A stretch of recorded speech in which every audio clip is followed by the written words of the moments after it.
Before the accident, I felt like I was in the top, 2% of my profession. The way I described it to my neurologist is I went from being Russell Wilson to just basically try to make it in the Canadian Football League. And that was the difference. When I first met Paul, what stood out to me was the fact that he was a cognitively high-functioning individual with a high-level sales job. And what he described to me as some of the difficulties he was having wouldn't have been normally apparent to someone who just met him on the street. And so the challenge was, how do you show that a high-functioning individual like him, who sounds really good, really does have a brain injury? There's two primary elements of my life, and one is the family life and one is the business and career. With the family life, my wife and kids would say, you're less patient, you're more irritable. What I understood from my doctors and therapists was that's a common thing when you have a brain injury and a severe concussion like I had. So the fact that my family life was being harmed was a big factor. And then also, I'm in high-end sales, and so when you don't perform, it's a concern that you keep your job. So I was actually concerned that because of the accident, not being able to perform the way I performed before made me feel like I was in jeopardy of not just getting the commissions that I was used to, but actually keeping my job.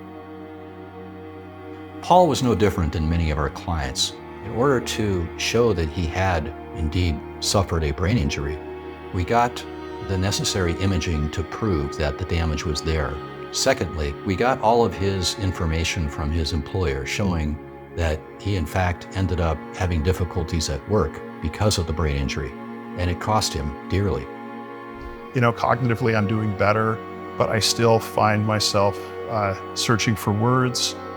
When I give a presentation, sometimes I'll find myself searching for words or lose my train of thought. I tend to lean on colleagues a little bit more, whereas if we give a 40 slide deck presentation, I'd give 10 or 12. Now I give 5 or 6. Our mission with people like Paul, who are high functioning, who have to use their brains in their work, is to show that in fact they do have a brain injury. You can imagine, for example, if an Olympic athlete had just a fraction of their ability taken away from them, for example, a sprinter, that sprinter wouldn't make it to the Olympics. And this is the thing about people who use their brains. When they have just a fraction of it taken away, it has a huge impact on their ability to function.